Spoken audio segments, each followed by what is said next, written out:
Hello friends, मैं शंकर स्वागत करता हूं आपके अपने यूट्यूब चैनल शंकर एजुकेशन अड्डा में। दोस्तों, आज की वीडियो में हम लोग देखने वाले हैं MA first semester third paper. First semester का कौन सा पेपर है दोस्तों? थर्ड पेपर है, जिसको आप बोलते हैं समुद्र विज्ञान यानी ओशिनोलॉजी। उसका क्वेश्चन पेपर हम लोग देखने वाले हैं, जो कि इस बार एग्जाम में आपकी काफी मदद कर सकता है। तो चलते हैं आगे बढ़ते हैं देरी ना करते हुए। एग्जाम दोस्तों 2023 में हुआ, तो चलते हैं आगे बढ़ते हैं। तो देखिए, पहला जो आपका खंड आ का है, इसमें दिया गया है कि भैया सभी प्रश्न आपको करने हैं, ठीक है ना। और प्रत्येक प्रश्न कितने अंक का है? 3 अंक का। लगभग प्रत्येक जो प्रश्न है उसके 50 शब्दों में आपको उत्तर देने हैं। तो देखिए, पहला प्रश्न क्या है हमारा? महाद्वीपीय शेल्फ क्या होता है, इसके बारे में आपको बताना है। अगाध मैदान क्या होता है, इसके बारे में बताना है। मृत सागर की लवणता के बारे में भी बताना है। अगला है गयोट क्या होता है, गल्फ स्ट्रीम क्या किसे कहते हैं, अनुदैर्ध्य और अनुप्रस्थ तरंगे किसे कहते हैं, ठीक है ना। उसके बाद पाइक्नोक्लाइन और हेलोक्लाइन क्या होता है, किसके बारे में? पाइक्नोक्लाइन और हेलोक्लाइन के बारे में आपको बताना है। पेरुधारा के बारे में बताना है। प्रवाल विरंजन के बारे में बताना है। और आपका अवरोधक चट्टान के बारे में बताना है। दोस्तों, ये प्रश्न जो है आपका अति लघुत्तरीय प्रश्न था। अब चलते हैं आगे बढ़ते हैं अपने लघुत्तरीय प्रश्न की तरफ। देखिए, खंड बा में जो आया है वो आपका लघुत्तरीय प्रश्न है। इसमें आपको जो है 4 प्रश्न करने हैं। कितने प्रश्न? 4 प्रश्न करने हैं। और हर एक प्रश्न का जो अंक है वो कितना है दोस्तों? 6 अंक का है प्रश्न। कितने शब्दों में लगभग लिखना है, कितना शब्दों में लगभग आंसर देना है? तो 150 शब्दों में। चलते हैं, देखते हैं कौन कौन सा प्रश्न इसमें। प्रश्न दूसरा आपका क्या है? हिंद महासागर के तली उच्चावचों का वर्णन कीजिए। हिंद महासागर के तली उच्चावचों का वर्णन करना है, ठीक है ना। आगे चलते हैं। अगला आपका तीसरा प्रश्न क्या है? समुद्र के घनत्व पर एक संक्षिप्त टिप्पणी लिखनी है। किसके घनत्व पर? समुद्र तल के घनत्व पर लिखना है, ठीक है ना। आगे क्या है?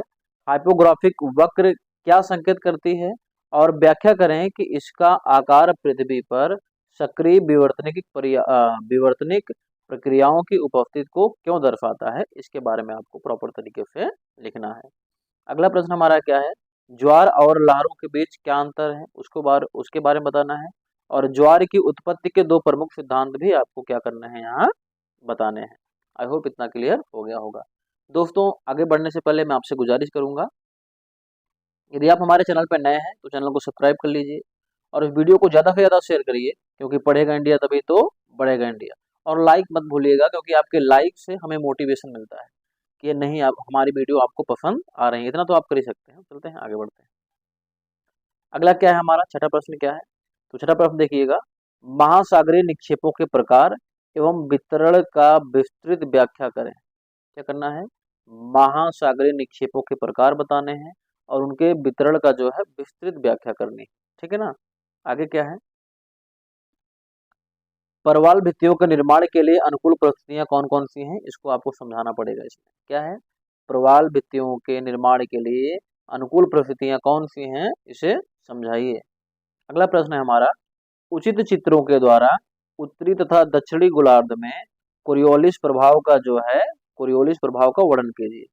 चित्र की सहायता से वर्णन करना है उत्तरी और दक्षिणी गोलार्ध में कोरियोलिस प्रभाव का क्या भूमिका है, उसके बारे में आपको बताना है। अगला हमारा जो है खंड सा जो है, इसमें केवल 2 प्रश्न करने हैं और हर एक प्रश्न का अंक जो है 10.5 नंबर का दिया गया है, ठीक है। और इसको लिखना है लगभग 450 शब्दों में।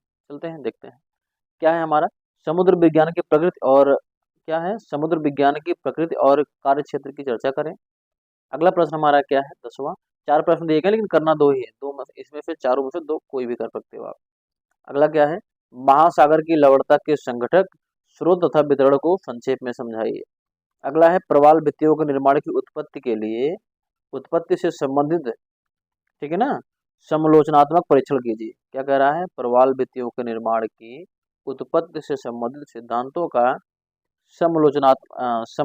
समालोचनात्मक परीक्षण कीजिए।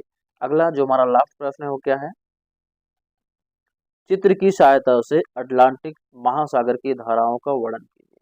चित्र की सहायता से अटलांटिक महासागर की धाराओं का वर्णन कीजिए।